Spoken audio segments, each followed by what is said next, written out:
नमस्कार, स्वागत है आपका द फोर्थ स्टेट यूट्यूब मंच पर। मेरा नाम है रविंद्र सिंह शोरान और जैसे कि संभावनाएं व्यक्त की जा रही थी वही हो रहा है। अब पूरा मामला जो है, पूरी कहानी अब शिफ्ट हो गई है कहाँ? 20 अकबर रोड। अब ये किसका घर है भैया? ये क्या है? 20 अकबर रोड निवास है, सरकारी घर है। अकबर रोड दिल्ली का सबसे पॉश इलाकों में से एक रोड है। उस रोड पर बड़े बड़े नेताओं के घर हैं। उनमें से एक नेता का नाम है ओम बिरला, स्पीकर हैं लोकसभा के, दूसरी बार के स्पीकर हैं।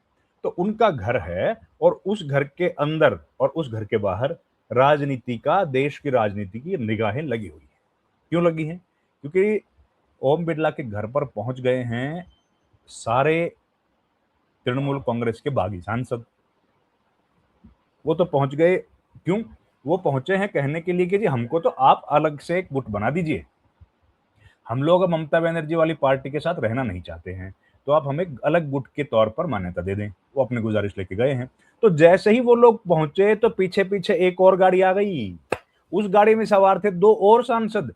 वो कौन थे? वो थी सागरिका घोष और कीर्ति आजाद। वो क्यों आए? वो आए इसलिए, वो कहने के लिए आए थे स्पीकर को कि भैया इनको रिकॉग्नाइज मत करो।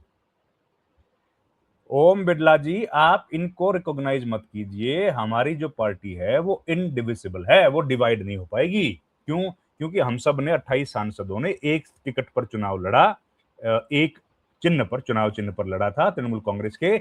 और संविधान के जो प्रावधान हैं उनमें ऐसा कोई प्रावधान नहीं है कि आप इनको अलग से गुट के तौर पर कोई मान्यता दे पाए।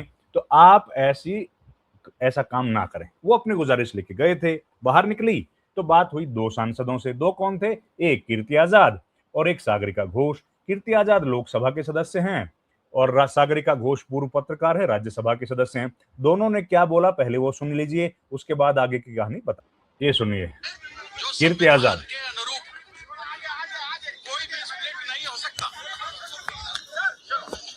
संविधान के अनुरूप कोई भी स्प्लिट नहीं हो सकता, हमने कागज दे दिए हैं। अगला सवाल। देखेंगे तो बोल दिया स्पीकर साहब को कि ये जो है ये अनाधिकृत है। ये लोग जिस प्रकार से खड़े हैं अनकॉन्स्टिट्यूशनल है। बहुत सिंपल सी बात है। अरे जाने तो दो, वो तो है ही, उसमें क्या है, कोई नई बात नहीं। ये लोगों ने जिस थाली में खाया उसी में छेद किया। जिस थाली में खाया, जिस थाली में उसी में छेदे कर दिया, ये कह रहे हैं कीर्ति आजाद। मेरी गाड़ी में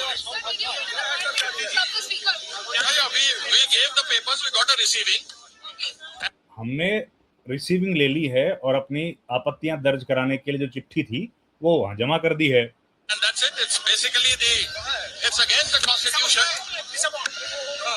जो ये लोग कर रहे हैं ये गलत है। जिस थाली में खाया उसमें छेद किया, लेकिन ये तो भावनात्मक बातें हो गई। लेकिन जो संविधान में है, संविधान के अनुरूप और कॉन्स्टिट्यूशनल बेंच का भी जजमेंट है कि सेपरेट ग्रुप नहीं हो सकता। भारत के सुप्रीम कोर्ट की कॉन्स्टिट्यूशन बेंच, आप जानते हैं कॉन्स्टिट्यूशन बेंच क्या है? कॉन्स्टिट्यूशन बेंच का मतलब 5 या 5 से अधिक न्यायाधीशों की एक बेंच। तो 5, 7, 9 उनकी बेंच का ये फैसला है कि भैया अलग ग्रुप नहीं हो सकता। कीर्ति आजाद का कहना है ये। पॉलिटिकल पार्टी के साथ ही जाना है।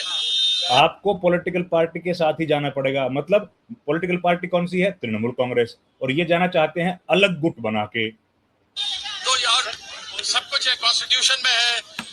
बेंच ने ये बात, जो सुप्रीम कोर्ट के बेंच ने कही है, तो ये लोग जो कर रहे हैं वो गलत है। ये लोग जो कर रहे हैं वो तो गलत है। ये कौन थे? कीर्ति आजाद। अब सुनते हैं दूसरे नेताओं को। ये सुन लीजिए जरा सागरिका घोष को भी, उन्होंने क्या बोला है। हमने चिट्ठी दी है। हमने एक चिट्ठी दी है। चिट्ठी की कंफर्मेशन कर रहे हैं वो। ओम बिरला से मुलाकात हुई है ये कंफर्म नहीं कर रहे। जो बागी सांसद थे वो ओम बिरला से मिले हैं उनके घर पर। हमने चिट्ठी दी है कि तृणमूल कांग्रेस एक इंडिविजिबल पार्टी है और एक इस तरह इंडिविजुअल पार्टी है, इंडिविजिबल, जो डिवाइड नहीं हो सकती है। से आप अलग जुट लोकसभा के अंदर नहीं बना सकते। आप उनका अलग गुट लोकसभा के अंदर बना नहीं पाएंगे। गैर संवैधानिक है। वो गैर संवैधानिक है। क्या बात हुई और स्पीकर सर से आपने मुलाकात हमने की, क्या चिट्ठी हुआ? दी है स्पीकर साहब को कि इस तरह से जो तृणमूल कांग्रेस को तोड़ना चाहते हैं, जो अलग से लोकसभा के अंदर एक जुट बनाना चाहते हैं, ये संविधान के बिल्कुल खिलाफ है। संविधान इसको अलाउ नहीं करता है, ये संविधान के विपरीत है, बाकी सांसदों के लिए ये कानून के विपरीत है। बाकी सांसदों के लिए क्या कहेंगे? मुलाकात हुई कि नहीं हुई? इस तरह से आप अपनी नैतिक कमजोरी दिखा रहे हैं कि जब पार्टी हार जाती है, जिस चिन्ह के तले आप जीत कर आए हैं, जिस लीडर के फोटो के नीचे आप जीत कर आए हैं, जब वो पार्टी हार जाती है उसी पार्टी को आप छोड़ रहे हैं, उसी लीडर को छोड़ रहे हैं। आपकी मुलाकात हुई ना? तो ये बात उन्होंने कही है कि भैया वो जो नैतिकता की बातें कर रहे हैं, लानत मलानत कर रहे हैं, अब नैतिकता के लिए इस देश में कितनी जगह है वो तो आप बहुत ज्यादा जानते हैं हमसे, और राजनीति में नैतिकता की कितनी जरूरत है और कितनी गुंजाइश और जगह कितनी ज्यादा है। बिगेस्ट रूम है, सबसे ज्यादा नैतिक लोग तो पॉलिटिक्स में ही हैं। तो अब पूरा जो मामला है वो पहुंच गया है ओम बिरला के निवास स्थान पर। अब ओम बिरला के निष्पक्षता पर तो भैया मैं क्या ही कहूं, आप सब लोग जानते हैं इस देश में सबसे ज्यादा निष्पक्ष दो लोग हैं इस वक्त। नंबर 1 पर ज्ञानेश कुमार, नंबर 2 पे ओम बिरला, दोनों निष्पक्ष लोग हैं। तो इनसे तो न्याय की उम्मीद सबको करनी चाहिए, कर भी रहे हैं सब लोग। तो दोनों जो न्याय के लिहाज से निष्पक्ष हैं तो वो तो काम करेंगे भैया कानून सम्मति, उनसे तो किसी तरह की अपने को उम्मीद करने की जरूरत नहीं है किसी को भी, वो पहले ही पता है कि भैया फैसला क्या होगा। तो ओम बिरला तय करेंगे, तो ओम बिरला क्या तय करेंगे, वो तो वही तय करेंगे जो कानून कहेगा। अब कानून क्या है वो आप जानते हैं, कानून का सही, कानून के लिए आपको जानकारी, जैसे खुद को तो कई बार नहीं होती जानकारी, तो सलाह लेते हैं आप, वकीलों से सलाह लेते हैं, लीगल ऑफिसर से सलाह लेते हैं, तो सलाह लेंगे। वो सलाह क्या दी जाएगी बताइए, क्या दी जाएगी, पता है ना क्या दी जाएगी, वही होगा फैसला, फैसला वही होना है। तो बस वो फैसले का आप करें इंतजार, और उसके बाद सूचना जब आएगी, हो सकता है कल आए खबर, हो सकता है आज रात को ही आ जाए। ओम बिरला जी का दिल तो बड़ा है, वो तो तुरंत फैसले कर लेते हैं और काम बहुत मजबूती से करते हैं। देखिए वो, जैसे आपने देखा कि तुरंत मान्यता दे दी थी किसने, जब आम आदमी पार्टी के राज्यसभा सदस्य टूट के गए थे, राज्यसभा के सदस्य टूट कर चले गए थे मर्ज होने के लिए बीजेपी में, राघव चड्ढा एंड कंपनी, तो उनको तुरंत मान्यता दे दी थी, लोग राज्यसभा के सभापति ने तुरंत उनको दे दी थी मान्यता। अब भी उम्मीद है कि जल्द मान्यता मिल जाएगी, हो सकता है आज ही मिल जाए, नहीं तो हो सकता है 1-2 दिन बाद मिले। और भाई ना हो तो देखिए इन्होंने कानून बताया है कीर्ति आजाद ने, क्या जाने कीर्ति आजाद के कानून की उनको भी कुछ ठीक लगे और वो फैसला दूसरा कर दें। पर खैर जो होगा वो आपके सामने लेकर हाजिर होंगे। अभी तक ये गहमा गहमी चल रही है, उनके घर के बाहर पूरी राजनीतिक उठापटक और फोकस राजनीति का उनका घर है, तो उस पर जो अपडेट आएगा आपको जरूर हम लोग सूचना देंगे। इस वीडियो में इतना ही, आपका बहुत बहुत धन्यवाद, थैंक यू वेरी मच, नमस्कार।